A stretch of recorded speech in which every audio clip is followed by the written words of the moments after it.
Hi everyone, welcome back to CSC and IT tutorials for you. ఈరోజు video topic అయితే మీరు already థంబ్నెయిల్లో చూసే ఉంటారు కదా. టాపిక్లోకి వెళ్లే ముందు మీరు కనుక నా ఛానల్ని ఫస్ట్ టైం చూసినట్లయితే ఛానల్ని సబ్స్క్రైబ్ చేసుకోండి, వీడియోస్ని లైక్ చేయండి, అందరికీ షేర్ చేయండి. సో లేట్ చేయకుండా టాపిక్లోకి వెళ్ళిపోదాం. అసలు ఏటీఎస్ రెజ్యూమ్ అంటే ఏంటి? నార్మల్గా మనం కొన్ని రోజులుగా చూస్తుంటే అందరి దగ్గర ఏటీఎస్ రెజ్యూమ్ అని వింటూ ఉంటున్నాం. అసలు ఈ ఏటీఎస్ రెజ్యూమ్ అంటే ఏంటి? ఫస్ట్ చెప్పాలంటే ఏటీఎస్ అప్లికెంట్ ట్రాకింగ్ సిస్టమ్. నార్మల్గా ఒక జాబ్ నోటిఫికేషన్ పడగానే అందరూ చూసుకుంటే చాలా ఎక్కువ మంది ఒక జాబ్ నోటిఫికేషన్ అంటే ఇప్పుడు ఒక 100 మెంబర్స్ అప్లై చేస్తే హెచ్ఆర్ ఏం చేస్తారు అంటే ఆ రెజ్యూమ్స్ చెక్ చేస్తారు. అదే ఒక 10,000 మెంబర్స్ ఒక జాబ్కి అప్లై చేస్తే ఆ 10,000 మెంబర్స్ని ఆ హెచ్ఆర్ చెక్ చేయాలంటే చాలా టైం పడుతుంది. అందుకే ఏటీఎస్ అనే ఒక ట్రాకింగ్ సిస్టమ్ని తీసుకొచ్చారు. సో ఎప్పుడైతే అప్లికేషన్స్ అన్నీ కూడా ఒక డేటాబేస్లో స్టోర్ అవుతాయి, అదే ఏటీఎస్ డేటాబేస్ అవుతుంది. సో ఈ డేటాబేస్లో మనకి స్టోర్ అయినవన్నీ కూడా ఏం జరుగుతుందంటే, ఎవరైతే ఇప్పుడు మనకి మోస్ట్లీ చూసుకుంటే రెజ్యూమ్స్ ఫస్ట్లో షార్ట్ లిస్ట్ అవ్వట్లేదు, అసలు రెజ్యూమే షార్ట్ లిస్ట్ అవ్వట్లేదు అంటే రెజ్యూమ్లో ఇష్యూ ఉన్నట్టు. సో మన ఎక్స్పీరియన్స్ తగ్గట్టుగా మనము రెజ్యూమ్స్ని పంపించినా సరే, రెజ్యూమ్స్ని షేర్ చేస్తుంటాం కదా. సో షేర్ చేసినా సరే మనకి ఎలాంటి రెజ్యూమ్ షార్ట్ లిస్ట్ అవ్వట్లేదు అంటే మీ రెజ్యూమ్ అనేది ఏటీఎస్ ఫార్మెట్లో లేదు అని అర్థం. సో రెజ్యూమ్ ఏటీఎస్ ఫార్మెట్లో ఉండడం అంటే ఇక్కడ మీకు ఒక డయాగ్రామ్ కనిపిస్తుంది కదా. సో ఈ డయాగ్రామ్లో ఏంటి అంటే వచ్చిన అప్లికేషన్స్ అన్నీ కూడా ఏటీఎస్లోకి వెళ్తుంది. సో ఆ ఏటీఎస్లో మెయిన్లీ 3 స్టెప్స్ చూసుకుంటారు. సో మన ప్రొఫైల్ సమరీ ఏంటి, అది ఎలా ఉంటుంది, నెక్స్ట్ మన స్కిల్స్ ఏమున్నాయి, ఈ కంపెనీకి అప్లై చేసేటట్టు ఉన్నాయా లేదా, ఇలాంటివన్నీ చెక్ చేసుకొని ఎవరైతే క్యాండిడేట్స్ ఉన్నారో వాళ్ళని మాత్రమే తీసుకుంటుంది. నెక్స్ట్ హెచ్ఆర్ వాళ్ళని మాత్రమే కాంటాక్ట్ అవుతుంది అనమాట. సో మన రెజ్యూమ్ అనేది ఏటీఎస్ ఫార్మెట్లో ఉండాలి అంటే ఏం చేయాలి? సో ఫస్ట్ ఇక్కడ మనం 3 స్టెప్స్ని ఫాలో అవుతాము ఏటీఎస్ రెజ్యూమ్ని క్రియేట్ చేసుకోవడానికి. అది ఫస్ట్ వన్ వచ్చేసి ప్రొఫైల్ హెడ్లైన్ లేదా రెజ్యూమ్ హెడ్లైన్ అన్నాం. సో ఇప్పుడు ప్రొఫైల్ హెడ్లైన్ లేదా రెజ్యూమ్ హెడ్లైన్ అంటే ఏంటంటే, ఇప్పుడు ఒకవేళ మీరు మాన్యువల్ టెస్టర్ అనుకోండి, మీరు మాన్యువల్ టెస్టింగ్ మీద జాబ్కి అప్లై చేస్తున్నారు.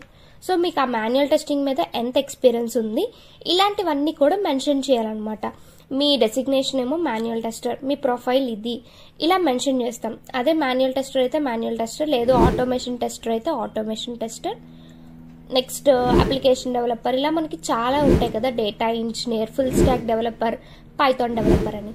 సో ఇలాంటివన్నిటిని మన ప్రొఫైల్ అనేది దేన్ని బేస్ చేసుకొని ఉందో ఆ హెడ్లైన్ అనేది పర్ఫెక్ట్గా మెన్షన్ చేయాలి. స్టెప్ 2 వచ్చేసి ఎసెన్షియల్ కీవర్డ్స్. ఈ ఎసెన్షియల్ కీవర్డ్స్ ఏంటి అంటే, మీరు ఒకవేళ పైథాన్ డెవలపర్గా వర్క్ చేస్తున్నారనుకోండి.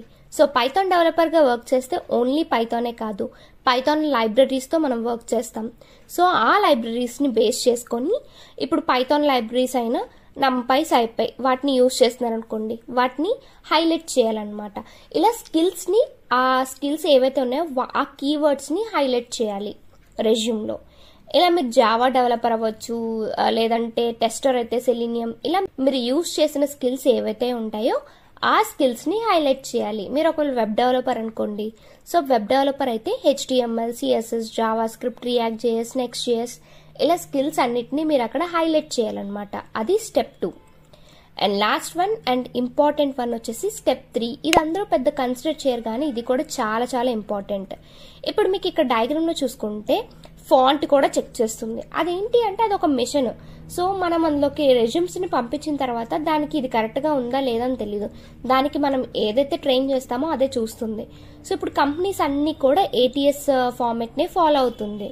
అంటే ఎక్కువ వచ్చిన అప్లికేషన్స్ అన్నిటినీ చూసుకోవాలంటే సో ఒక ఫార్మెట్ అనేది పెట్టేసుకొని ఆ ఫార్మెట్లో ఉన్న రెజ్యూమ్స్ మాత్రమే షార్ట్ లిస్ట్ అవ్వాలి అని చెప్పేసి వీళ్ళు ఇలాంటి సెటప్ అనేది చేసుకుంటారనమాట. సో ఈ సెటప్లో మన రెజ్యూమ్ అనేది పర్ఫెక్ట్గా ఉండాలి. సో ఫాంట్ వైజ్ అయినా, లేదంటే పేజ్ సెటప్, ఆ లైన్ అనేది కరెక్ట్గా ఉండాలి, అలైన్మెంట్ అంతా కరెక్ట్గా ఉండాలి. సో పేజ్ సెటప్, ఫార్మెట్ అంతా కరెక్ట్గా చేసుకోవాలి. ఈ ఫార్మెట్ చేసుకోవడానికి మీకు ఇక్కడ కనిపిస్తున్నాయి కదా, ఈ టిప్స్ ఫాలో అయితే సరిపోతుంది. సో ఏదైనా కొంచెం క్లియర్గా ఉన్న లాంగ్వేజ్ యూజ్ చేయాలి. ఇంగ్లీష్ లాంగ్వేజ్లోనే కొంచెం చూడండి, మనం హార్డ్ వర్డ్స్ని యూజ్ చేయకుండా క్లియర్గా అది అర్థమయ్యేటట్టు ఉండాలి. అండ్ నెక్స్ట్ అయితే సో మన రెజ్యూమ్ అనేది సెక్షన్స్ వైజ్గా ఉండాలి. ఎడ్యుకేషన్ అయితే ఎడ్యుకేషన్, వర్క్ ఎక్స్పీరియన్స్ అయితే వర్క్ ఎక్స్పీరియన్స్, ఇలా సెక్షన్స్ వైజ్గా ఉండాలి.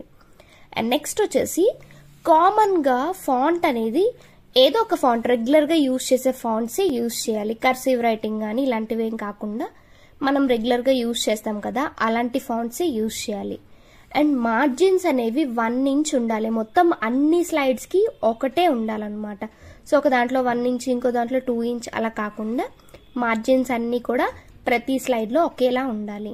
అండ్ నెక్స్ట్ కొన్ని గ్రాఫిక్స్, విజువల్స్ పెడుతుంటారు, అలాంటివి ఏమీ అవసరం లేదు. And next special characters, symbols use చేస్తారు, అవి కూడా అవసరం లేదనమాట. మోస్ట్లీ రెజ్యూమ్ని వర్డ్ డాక్యుమెంట్లో క్రియేట్ చేయడానికి ట్రై చేయండి. ఇవి మెయిన్ టిప్స్. మీకు ఇలాంటి ATS రెజ్యూమ్ ఫ్రీ టెంప్లెట్స్ కావాలంటే డిస్క్రిప్షన్ చెక్ చేయండి, నేను డిస్క్రిప్షన్లో ప్రొవైడ్ చేస్తాను. సో ఇప్పటివరకు చెప్పిన దాంట్లో మీకు ఏ డౌట్ ఉన్నా కింద కామెంట్ చేయండి. మీకు ఏదైనా టాపిక్ కావాలన్నా కూడా కింద కామెంట్ చేయండి. Thank you for watching this video. Please do like, share, subscribe and comment. Thank you.